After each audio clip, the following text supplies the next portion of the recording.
नमस्कार दोस्तों, स्वागत है आप सबका हमारे YouTube चैनल आज के ज्ञान में। बता दें, कार्तिक मास में जरूर सुने बुधवार की व्रत कथा प्रारंभ करने वाले हैं, तो वीडियो में लास्ट तक बने रहें। अगर आप सबने हमारे चैनल सब्सक्राइब नहीं किया तो चैनल सब्सक्राइब कर ले। समतापुर नगर में मधुसूद नाम का एक व्यक्ति रहता था। वह बहुत धनवान था।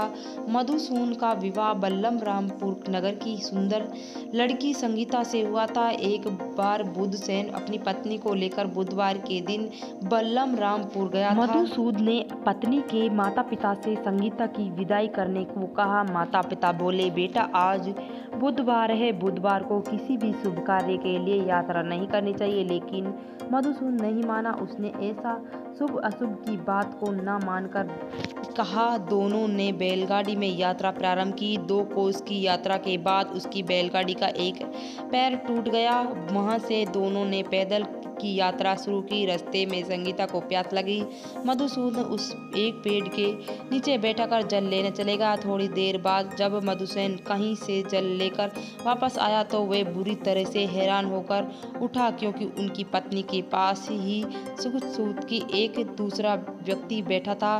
संगीता भी मधुसूद को देखकर हैरान रह गई। वे दोनों में कोई अंतर नहीं कर पाई। मधुसूद ने इस व्यक्ति से पूछा, तुम कौन हो और मेरी पत्नी के पास क्यों बैठे हो?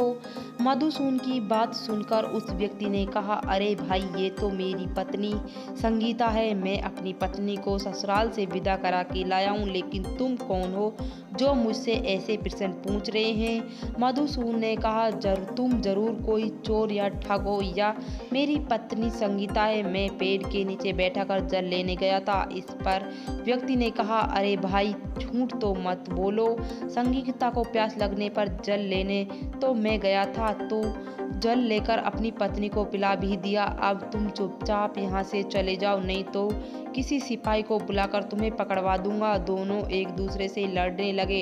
उन्होंने लड़ते हुए देखा कि लोग बहुत एकत्रित हो गए।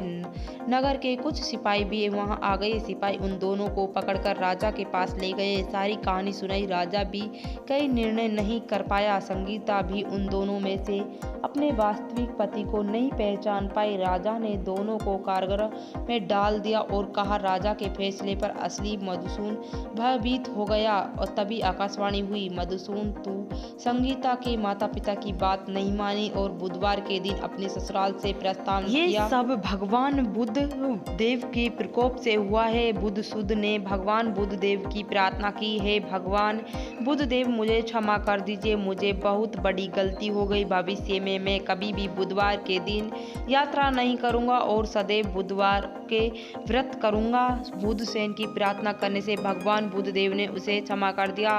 तभी दोनों व्यक्ति राजा के सामने आकर गायब हो गया। राजा और दूसरे लोगों इसे देखकर, चमत्कार देखकर हैरान हो गए। भगवान बुद्ध देव की इस अनुकंप से राजा ने बुधसूद और उसकी पत्नी को सम्मान पूर्वक विदा किया।